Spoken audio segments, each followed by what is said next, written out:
శ్రేష్ఠ గ్రంథం కలిగిన పఠింప శ్రేష్ఠ గ్రంథము పఠింప శ్రేష్ఠ గ్రంథము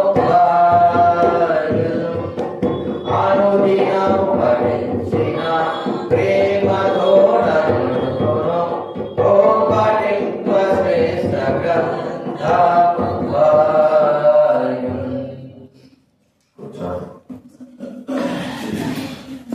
దేవుని ఆరాధించడానికి దేవుని వాక్యంలో కొన్ని మాటలు చూసుకుందాం, ప్రార్థన చేసుకుందా. పరలోకమందున తండ్రి, యేసు క్రీస్తు నామమున మీకు వందనాలు చెల్లిస్తా ఉన్నాం. ఈరోజు మీ పాసందరికి మేము వచ్చి ఉంటున్నాం తండ్రి.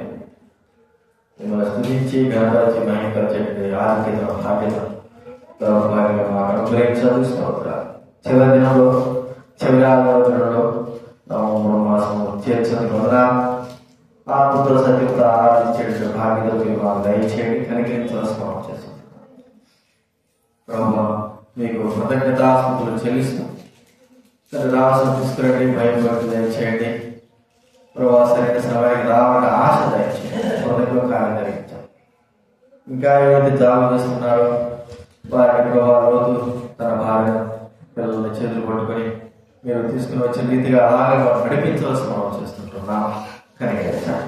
స్తుతి ఘనత మహిమ ప్రభావాలు చేస్తూ కృతజ్ఞతాపూర్వక చేస్తూ యేసు నామమున ప్రార్థించుచున్నాము తండ్రి.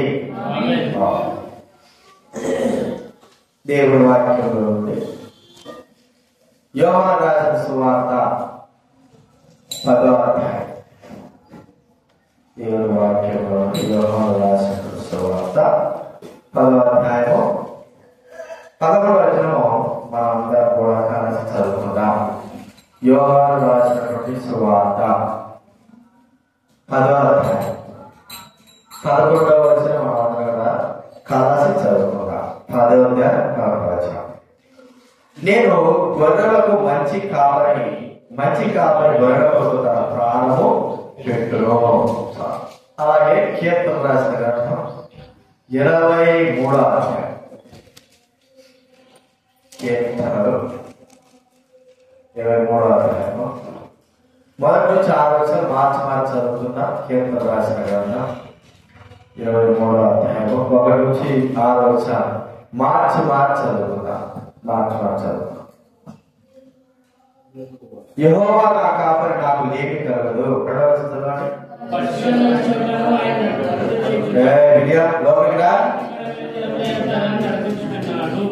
నా ప్రాణములకు ఆయన సేవ తీర్చుచున్నాడు, తన నామమును బట్టి నీతి మార్గములను నడిపించుచున్నాడు.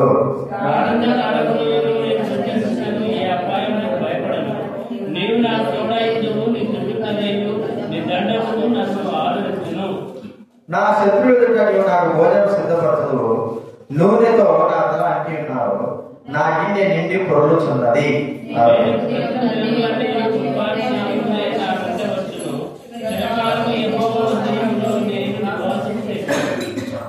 ఇక్కడ దావీదు మహారాజు యొక్క మరి ప్రభువు తనకు ఎంతటి గొప్ప కాపరి ఉన్నాడు అన్న విషయాల గురించి ఇక్కడ మనకు చెప్పబడతారు. దావీదు మహారాజు తాను కాపరిగా ఒక చిన్న మందని తన తండ్రి యెషయా యొక్క కాపరి యొక్క మందను మరి మేపుతా ఉన్నాడు.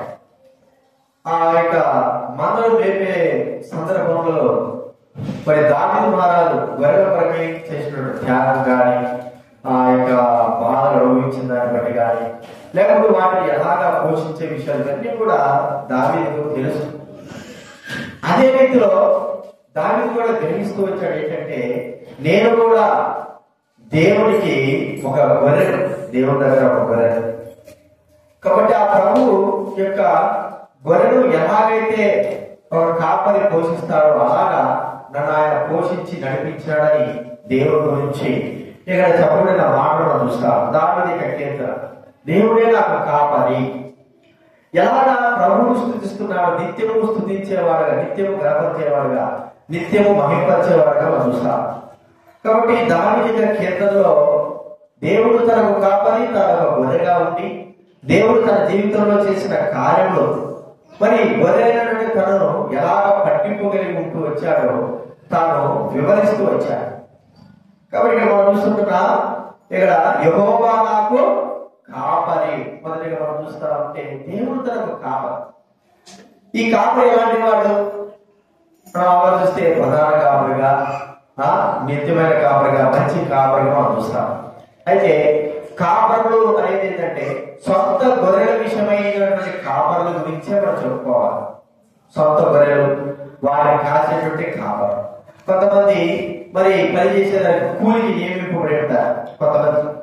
కొంతమంది కూలికి ప్రతిగా బైబిల్లో మాట ఏంటంటే దేని కాపరి. నా ముందు వచ్చే వాళ్ళందరూ కూడా, నా తర్వాత వచ్చిన వాళ్ళందరూ కూడా దొంగలు దోచుకునేవారు.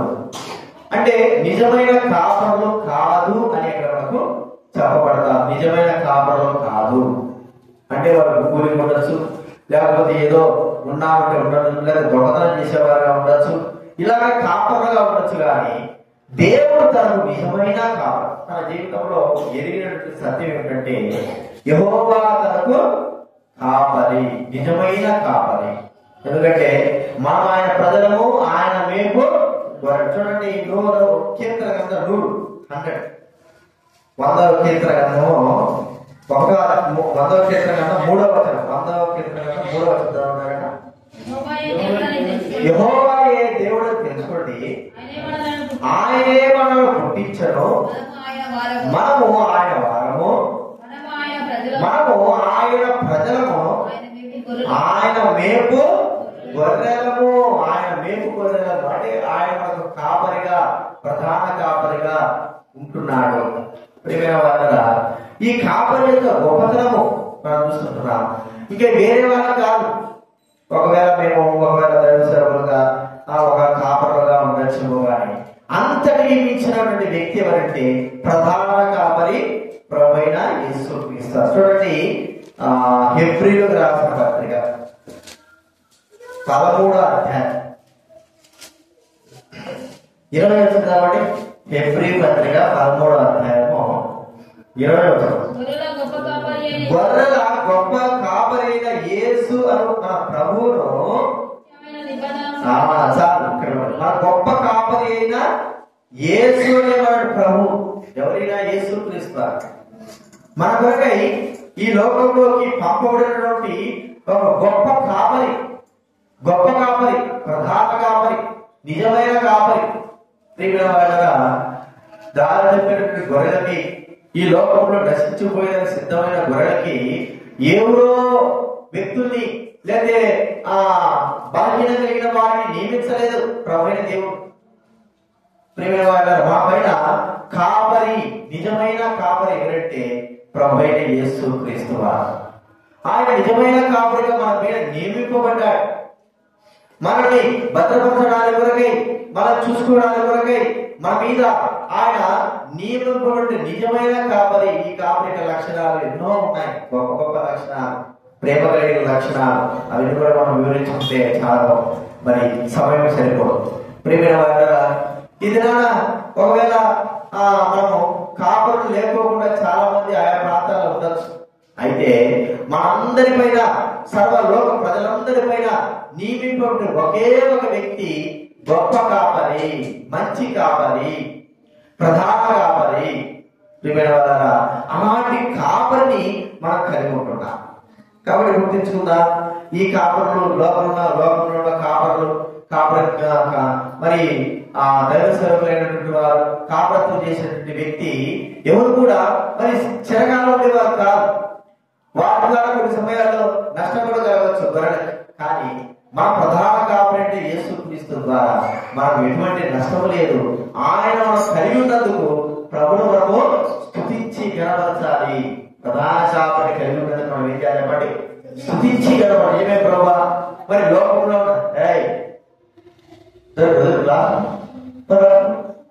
నువ్వు కూడా దొరుకుతుంది. లోకంలో కాపులందరూ కూడా ఏదో ఒక నష్టానికి కలగజేయొచ్చేమో. ప్రియమైన వాళ్ళ మా ప్రధాన కాపులైతే మనకు ఎటువంటి నష్టం కలగజేసేవాడు కాదు.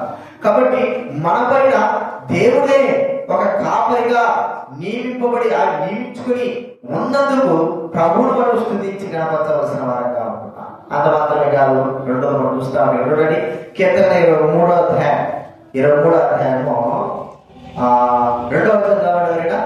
కీర్తన గ్రంథ 23వ అధ్యాయం 2వ వచనం. కీర్తన పచ్చిక చోట్లను ఆయనను కరుణ చేయించున్నాడు, శాంతికరమైన జలమైతే నన్ను పచ్చిక గల చోట్ల. అంటే గొర్రెలకు ప్రతిరోజు ఉదయం మొదలు సాయంత్రం వరకు ఆహారం అవసరం, ఆహారం తప్పనిసరి. మరి ఉదయం వరకు సాయంత్రం వాడికి శక్తి బలం కావాలంటే అందుమాత్రం కాదు, అవి సేదరించి ఉండాలంటే శాంతికరమైనటువంటి జలాలు, మంచి జలాలు కదా. కాపరేట్ మనం చూస్తారంటే గొర్రెలు కాసుకునే వాళ్ళంతా మనం అందరం చూస్తాం. వాళ్ళు ముందు వెనక అందరూ ఆవరించుకుని వెళ్తా ఉంటారు. ఎక్కడైతే మంచి పచ్చిగా ఉందని మనకు కనబడింది అనుకోండి, అక్కడికి వాటిని తీసుకువెళ్తారు. తీసుకుని వెళ్ళి అక్కడ మంచిగా మేపుకొని మంచిగా వాటిని కూడా త్రాగలేని మంచి మరి జలములు కలిగినటువంటి నీళ్ళ దగ్గర తీసుకొస్తారు. వాటన్నిటికి కూడా మరి నీళ్లు అనుగ్రహించేటట్లుగా. ఈ కాపరి యొక్క లక్షణము, ఒక గుణం అంటే ఆ యొక్క గొర్రెలను ఏం చేయాలంటే మేపాలి, వారి దాహం కూడా తాగించాలి, పచ్చిక గల చోట్ల తీసుకువెళ్లే విధంగా ఉండాలి అని మనం చూస్తున్నాం. ప్రియమైన వాళ్ళ మా ప్రభువైన దేవుడు మనకు ఈ లోకంలో కాపరిగా ఉన్న ప్రభు మనకు మంచి దైవికమైన ఆహారం, మంచి దైవికమైన ఆహారం, శ్రేష్టమైన ఆహారం దేవుడు మనకు తన వాక్యం ద్వారా మనకు అనుగ్రహించిన శ్రేష్టమైన ఆహారం దైవ వాక్యం. ఈ వాక్యం ఎలాంటిది? లోకంలో ఉన్నటువంటి మరి పుస్తకాల వల్లే కాదు, లోకంలో ఉన్నటువంటి పుస్తకాలలాగా మళ్ళా చదువుకోవడం ఒకసారి చదివేసిన తర్వాత అయిపోయింది కాదు. ఇది జీవమునిచ్చేటువంటి ఆహారము, మనకు జీవమునిచ్చే దేవుని వాక్యం. ఈ వాక్యమే లేకపోతే మనందరం కూడా నశించిపోయారు. రక్షింపబడమే కాదు, ఒక గొర్రెను మరి కొనడమే కాదు, ఆ గొర్రె బ్రతికి మంచిగా ఉండాలంటే దానికి ఆహారము వేయాలి, శ్రేష్టమైన ఆహారం వేయాలి కదండి. పశువులు కానీ గొర్రెలు కానీ ఏం చేస్తారంటే, గొర్రెలంటే కష్టం లేదు, పశువులు ఒక 5-6 ఉంటాయి కాబట్టి వాటికి ఉదయాన్ని మంచి పచ్చిక వేస్తారు, పాలు రావాలి, మంచి పుష్టిగా ఉండాలి, ఆరోగ్యంగా ఉండాలి, ఎండుగడ్డి వేస్తారు, దానా వేస్తారు, ఇంకా ఎన్నో ఆ పశువులకు తగ్గట్టుగా వాటికి శ్రేష్టమైన ఆహారం ఇస్తారు. అంత మాత్రం కాదు, మరి మురికి నీళ్ళు కలిగేవిగా లేకపోతే పనికిరానివి కాదు ఇచ్చేది కదండి. పశువులకి వేసేటంటే కుర్తి నీళ్ళు అంటారు కదా, కుర్తి నీళ్ళు ఏమంటున్నాము, అవి పనికిరానిగా మనం చూస్తాం. కానీ అవి పశువులకి ఏమొస్తాయి?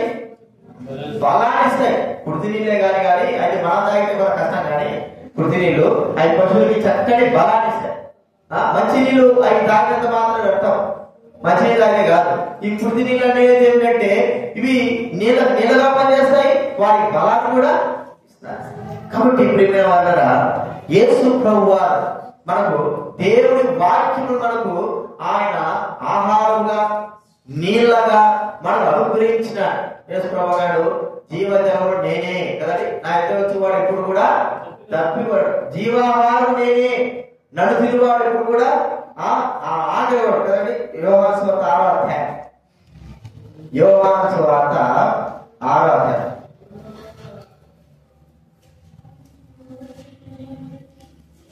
6వ అధ్యాయము 47 చదవగలరా? విశ్వసించువాడే నిత్య జీవం గలవాడు, జీవాహారమును నేనే. చూడండి ఇంకేమన్నాడు? 51 పరలోకం నుండి నేనే భుజించితే వాడెల్లప్పుడూ జీవించును. ఈ ఆహారం భుజిస్తే మరి నీళ్ళ గురించి ఆయన వాక్యం రాకూడదు ఏంటంటే యోహాను సువార్త 7వ అధ్యాయము యోహాను సువార్త 4వ అధ్యాయం చూస్తే 14 వచనం 4-14 తప్పికొడు ఊరిని నీటి బొగ్గగా ఉన్న ఆమెతో చెప్పాడు. ప్రభువు ఇచ్చేటట్టు నీళ్ళు ఎప్పుడు కూడా దక్కుకోరు. ప్రేమైన వల్ల ఆత్మీయ దాహము తీర్చబడుతుంది, ఆత్మీయ ఆహారము ఆకలి తీర్చబడుతుంది. యేసుక్రీస్తు వారి యొక్క శరీరము, యేసుక్రీస్తు వారి యొక్క రక్తము ద్వారా మనకు ఆత్మీయ ఆకలి, ఆత్మీయ దాహం. ఇది దైవ వాక్యం ద్వారా తృప్తి, దేవుడి వాక్యం ద్వారా తృప్తి అని మనం చూస్తా ఉన్నాం. ప్రేమైన వాళ్ళ దేవుడి వాక్యము మన ఆకలి తీర్చేదిగా, దేవుడి వాక్యము మనకు దప్పికి తీర్చేస్తున్నాం. ఇది నిత్యమైనదిగా ఉంటుంది, నిత్యమైనది. ప్రేమైన వాళ్ళ ఒక పశువుల కాపరి మరి వాటికి కావలసినటువంటి ఆహారం కొరకు వెళ్తాడు, వాటికి కావలసినటువంటి ఆ నీటి కొరకై తీసుకుని వెళ్తాడు. సాధ్యమైన వరకు వాటి కడుపు నింపడానికి, వాటికి దాహం తీర్చడానికి చూస్తాడు. ఒకవేళ ఏమీ లేకపోతే చాలా కష్టం, మరి అవి కూడా చాలా బాధపడతాయి. ప్రియమైన వాళ్ళ ప్రతి ఒక్కరికి ఆత్మీయ ఆకలి తీర్చడానికి మన ప్రధాన కాపరి యేసుక్రీస్తు వారు ఆయన వాక్యముగా ఉన్నాడు. ఇది నాన్న దేవుడి వాక్యం చదువుతున్నప్పుడు మనకు తృప్తిని అనుగ్రహించాడు. అదే మనం ఈ రోజు వాక్యం చదివినా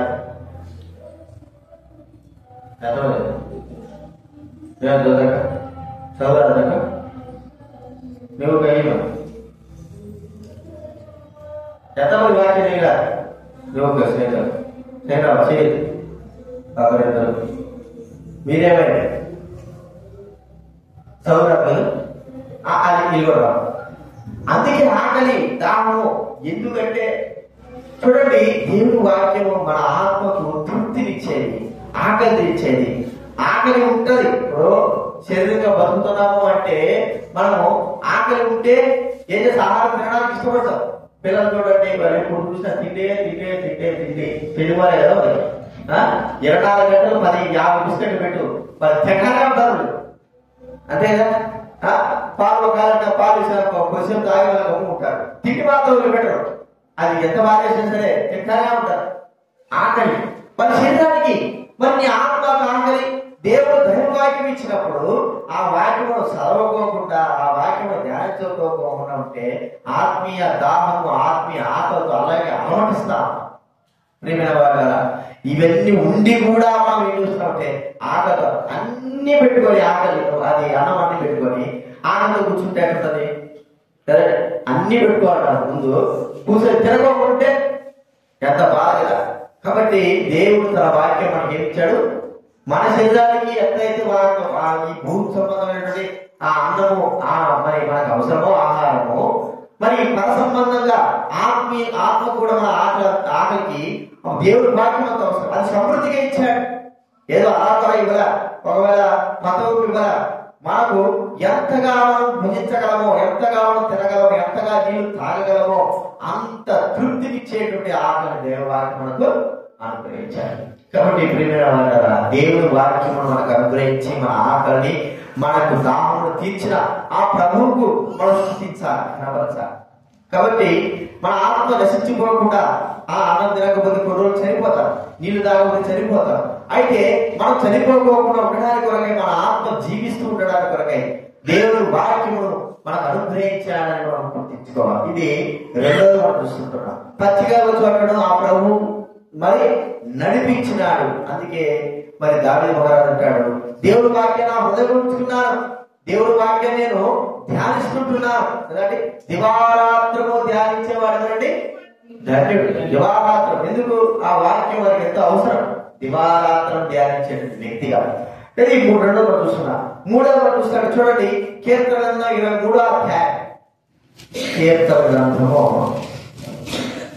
23వ అధ్యాయము 3వ వచనం, నా ప్రాణములకు ఆయన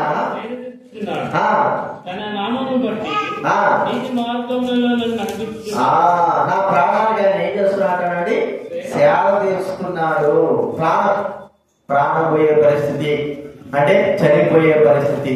మా గొర్రెలు దావీదు మహారాజు జీవితంలో కూడా ఎలాగ జరిగిందో మనం చూస్తే, అతను చిన్న వయసు నుంచి గొర్రెలు కాశాడు.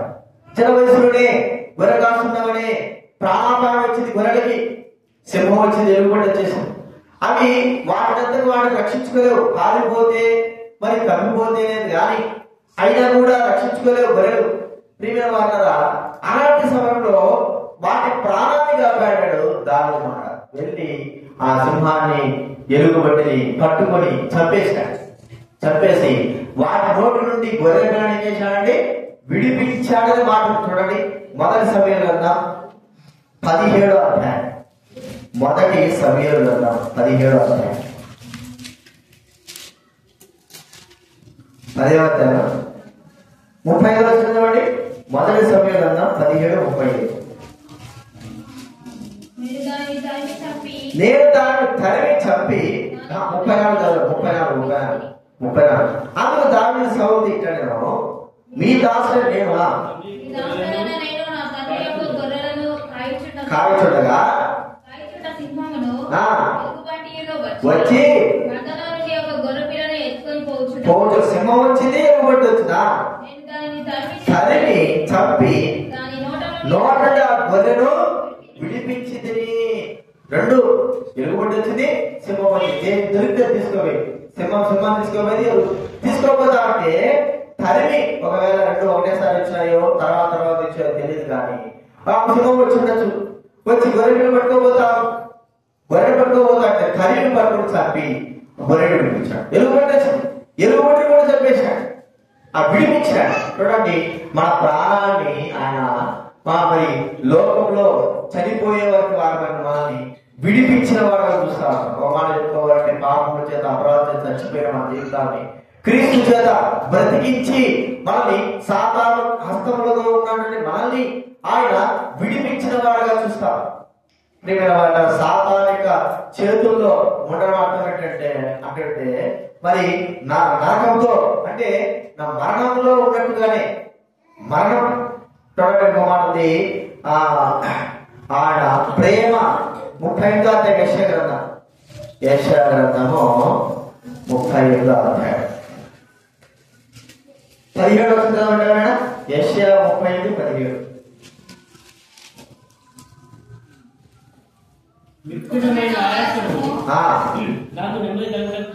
నాకు నెమ్మది కలుగుటకు కారణమాయను,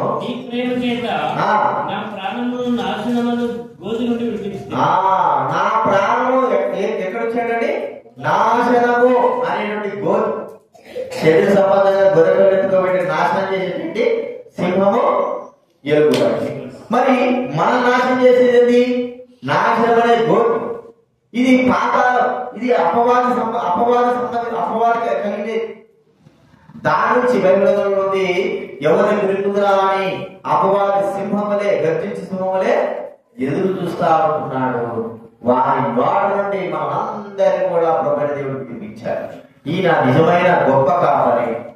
మరి దాని మహారాజులో జీవితంలో జరిగినదే భౌతిక సంబంధంగా గొర్రెలను దారి వినిపిస్తే, మరి తన జీవితంలో కూడా దేవుడు ప్రధాన కాపరిగా ఉంది.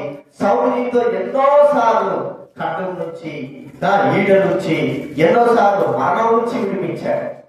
కాబట్టి తన ప్రాణాన్ని కాపాడిన ప్రభువును నిత్యము స్తుతించేవాడుగా చూస్తుంటున్నాం. ఇది నా నీవు నేను కాపాడబడ్డామంటే కారణం ఏంటంటే ఆ ప్రభువు మన జీవితంలో మరి మనల్ని విడిపించిన వాడుగా ఉంటున్నాడు, ఒక ప్రధాన కాపరిగా. మరి గొర్రెల మీద మనము ఆయన పుట్టించినటువంటి మనము గొర్రెల మీద మనకి ఆయన కలగేసిన ప్రధాన కాపరి మన ప్రాణాన్ని విడిపించాడు. అందుకే అంటాడు దావీదు ప్రభువైన యేసుక్రీస్తు పేతురు మిమ్మల్ని సాతాను బట్టి జల్లించాలని కోరుకున్నాడు అలాగే. అయితే నేను వేడుకున్నాను మీ నన్ను తప్పుకోవాలంటే మిమ్మల్ని కాపాడాను అని అర్థం. సాతాను వల్ల పడుకోకుండా మిమ్మల్ని కాపాడాను. ఇతరాల మనం కూడా ఇలా ఉన్నామంటే, మా ప్రాణం కాపాడుకుని ఉన్నామంటే సాతాను వల్ల పడకుండా ఉన్నాడు. దేవుడు కాపాడుతున్నాడు కాబట్టి ఉన్నాం.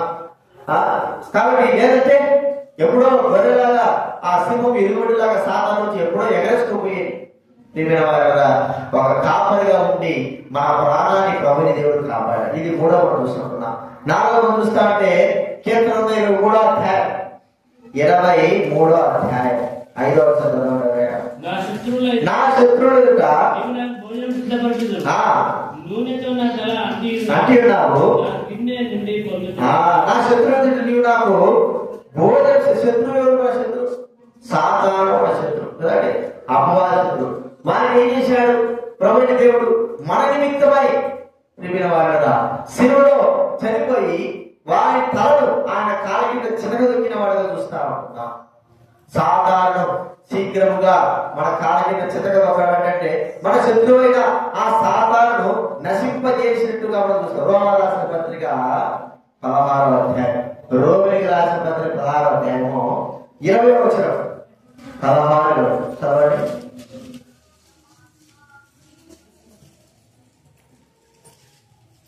రోమా రాసిన పత్రిక 16వ అధ్యాయం 20వ వచనం. దేవుడు సాతానును మీ కాళ్ళ కింద శీఘ్రముగా సాతాను చితక దొరికించేవాడు. చితక దొరికాడు, ఆయనే చితక దొరికాడు. మన శత్రువైనటువంటి సాతాను నశింపజేస్తున్నాడు. వాడు శత్రువు మనకు విరోధమైన వాడు.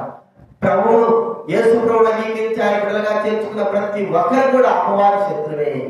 అపవాది శత్రువు ఏం చేస్తున్నాడు? అందరు కూడా మరి వారి వల్ల లాక్కొని దేవుని విరోధంగా భావంగా, అంటే ప్రభు దగ్గరికి రాకోకుండా నశింపజేసేవాడుగా, ప్రియమైన వారుగా నాశనాన్ని తీసుకువెళ్ళేవాడు చూస్తుంటాం. అంటే అర్థం ఏంటంటే లోకంలో మరి చెడుకు తీసుకుని వెళ్ళి నశింపజేసేవాడు. ఇప్పుడు గొర్రెలు అంటాడు, గొర్రె కాపరి దగ్గర నుంచి ఒక్కొక్కడు కొట్టాడు. వాడు కాపరి కాదు కదండి, కటికవాడ కదా.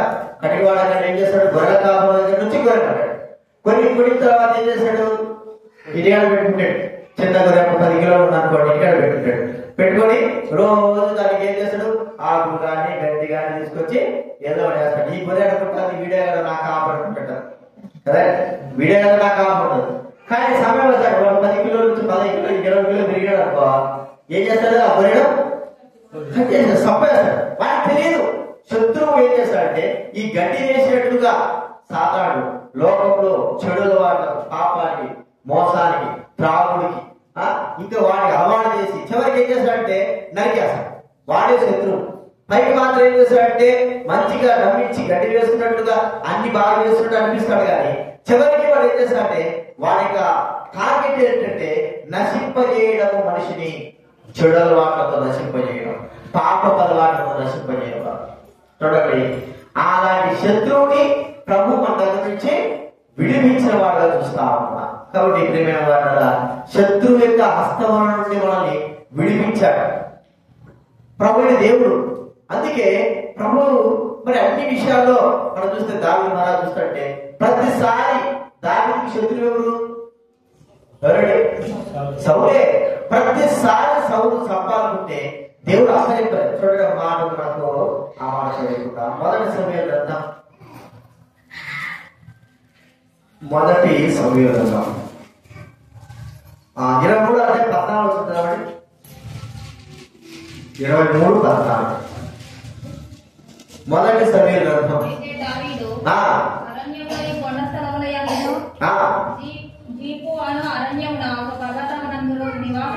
చేయించుండెను.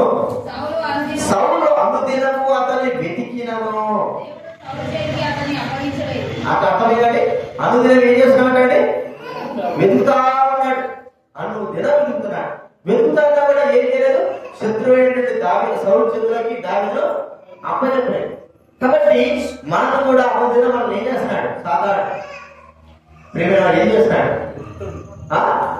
వెతుకుతా ఉంటున్నాడు నశింపజేయాలని. కానీ ఆ ప్రభువైన దేవుడు మాత్రం మనం ఏం చేసినాడంటే కాపాడిన వాడుగా చూస్తాడు. కాపాడిన ఇదన్నా సౌలు సాతానికి ఒళ్ళో పడినట్లు ఎంతమంది ఉన్నారు? చాలా మంది పడిపోయినారు ఒళ్ళో. కానీ దేవుడు ఆ ఒళ్ళలో నుంచి కొంతమంది లాగేసి ఉన్నాడు. ఒళ్ళో పడినట్టు అక్కడ పోయినారు. ఒళ్ళో పడినట్టు దేవుడి మీద రాకోకుండా సాతాను దగ్గర అయిపోయేసి నాశనానికి అయిపోయేసి చెడు వేసి అలాగే వెళ్ళిపోయినారు, నాశనానికి వెళ్ళిపోయినారు. అయితే ఆ సాతానిక హస్తం నుండి మనం ఏం చేశాడు? దేవుడు విడిపించాడు. ఇదనా మనం విడిపింపబడ్డామంటే వల వేసినప్పుడు వలలో ఖచ్చితంగా చేపలు పడతాయి. ఏది తప్పించుకోవడానికి పక్షులకు వలేస్తే పడతాయి. కానీ దేవుడే మనల్ని కాపాడిన వాడుగా చూస్తాం. దేవుడే మనం కాపాడు. లేకపోతే మన ఈ ధనాన మన శక్తి, మన భక్తి, మన యొక్క ఏదో నీతి ఎన్ని కాదు. ఈ ధనాన మనం ఇలా ఉన్నామంటే నీవు నేను కొత్త అయినా సరే దైవభక్తి కలిగి దేవుడి మందిరానికి వస్తున్నామంటే అది ఎవరిదయా? దేవుదయే. మన భక్తి నేను భక్తి ఉన్నాను కదా, నేను శక్తి ఉంది కదా, నేను మంచిగా ఉన్నాను కదా కాదు. కేవలం సాతాను ప్రతిసారి మనం ఏం చేస్తానంటే వీరు ఒక్కసారి నాకు అప్పచెప్పు, వీరు ఒక్కసారి నాకు అప్పచెప్పు అంటాడు దేవుడు దగ్గర. అర్థమైందా? ప్రతి ఒక్కరి దగ్గర ఈ ఒక్కసారి మనం అప్పచెప్పు, ఈ కథ చెప్తారని మాట్లాడు. అంటే ప్రభువు తెలుసు వీడు బలహీనుడు, నశించిపోతాడు, దూరం అయిపోతాడని సాధారణ అప్పచెప్పలేదు. అందుకే ఎక్కువ కష్టాలు, బాధల్లో, యోగంత కష్టాలు, దారినంత కష్టాల్లో మనం ఎప్పుడు కూడా పడాలనుకున్నాం. ఎందుకంటే ఒకవేళ అంత కష్టాలు వెళ్తే మనం దేవుడు దూరమైపోతామేమో, శత్రువు మనల్ని ఇంకా అత్యధికంగా నశింపజేయడానికి తీసుకుని వెళ్తాడేమో. దేవుడు తెలిసి బలహీనమైన మన విషయమై ఆ ప్రభువైన దేవుడు మనకు సహాయం చేసేవాడుగా ఉన్నాడు, సహాయం చేస్తున్నాడు. కాబట్టి మనం ఏమవుతున్నామో ఏం చేస్తాం? గగనం చెప్పు, ఏం చేస్తాం? మా భక్తులు ఆయన సహాయం చేయబట్టే ఇది మనం ఏం చేస్తున్నామో బ్రతుకుతాం అని మనం గుర్తించుకోవాలి. మన శక్తి, మన భక్తి, మన నీతి ఎన్ని ఏం కాదు. ఏదో మన మీద మందిరానికి వచ్చి దశ భాగాలు కదా అవి ఇస్తున్నామని కాదు, ఏమి కాదు. కేవలం దేవుని యొక్క ప్రేమ ద్వారానే బ్రతుకుతున్నాం. ఇది మనం చూస్తాం. కాబట్టి మనం స్తుతించాలి. ఎలాగో ఈ నాలుగు బట్టి చూడండి, దేవుడి వాక్యంలో మనము దేవుడి మందిరంలో నివసించువారన్నారా నిత్యము 84వ కీర్తన 84వ అధ్యాయం ప్రభువు స్తుతించే మాట ఉంది. 84వ అధ్యాయం 4వ వచనం, 84 చదవడం. నీ మందిరమునందు నివసించేవారు ధన్యులు, వారు నిత్యము నిన్ను నిత్యము స్తుతించేవారుగా చూస్తా ఉంటున్నారు. నిత్యము స్తుతింపబడుతుంటారు. కాబట్టి నిత్యము దేవుని స్తుతించేవారుగా మనం ఉండాలి. ప్రియమైన వారరా, నిత్యము ప్రభువుని చూడండి. 72వ కీర్తన 17 వచనం, 72:17.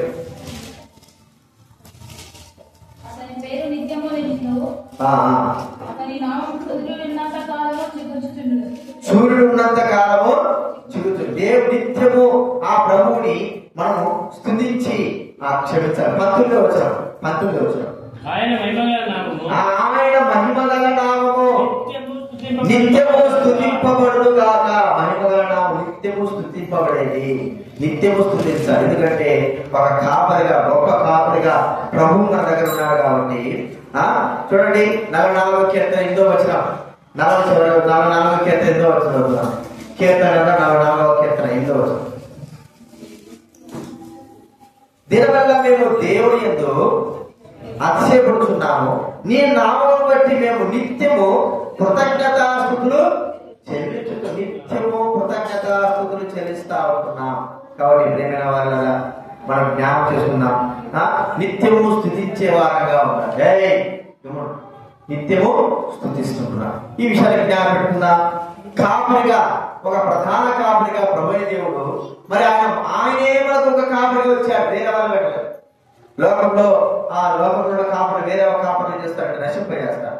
కానీ ప్రధాన కాపరిగా యేసుక్రీస్తు వారే మనకు వచ్చాడు, నిజమైన కాపరిగా. అంత మాత్రం కాదు, మనల్ని పచ్చిక కల చోట్ల దేవుని వాక్యము, దేవుని యొక్క జీవజనమైన మాటలు కలిగిన స్థలంలో దైవ వాక్యము మనకు అనుగ్రహించిన వారిగా చూస్తాం. మనం బ్రతకడానికి కొరకై, జీవించడానికి కొరకై నిత్య జీవమైన మాటలు కలిగిన మాట మనకు అనుగ్రహించాడు. అంత మాత్రం కాదు, మన ప్రాణాన్ని ఏం చేశాడు? ఆయన కాపాడాడు. సాతానిక హస్తాలు, మరి సింహము ఎలుగుబెట్టి వలే సాతాను ఎవరు విందుదనా ఉంటే వాటి నుంచి మనం కాపాడిన వారుగా చూస్తాము. ప్రేమ చేత కాపాడి చివరి మనం చూస్తే మన శత్రువుడే సాతాను నుంచి మనల్ని విడిపించి కాపాడిన వారుగా చూస్తుంటున్నాం. ఈ 4 విషయాలు గుర్తుపెట్టుకొని ప్రధాన కాపాడిన ప్రభుని నిత్యము మనం స్తుతించి ఆరాధించి జ్ఞాపకం. ఈ విషయాలు జ్ఞాపకం పెట్టుకుందాం. ఆరాధనలో ప్రవేశిస్తాం. ఆరాధన చేసుకుంటా మరి లేచి కూడా పాట పాడుతున్నా.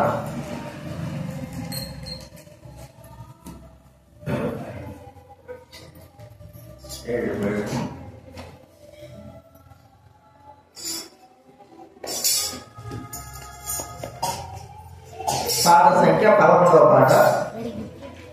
అభయ్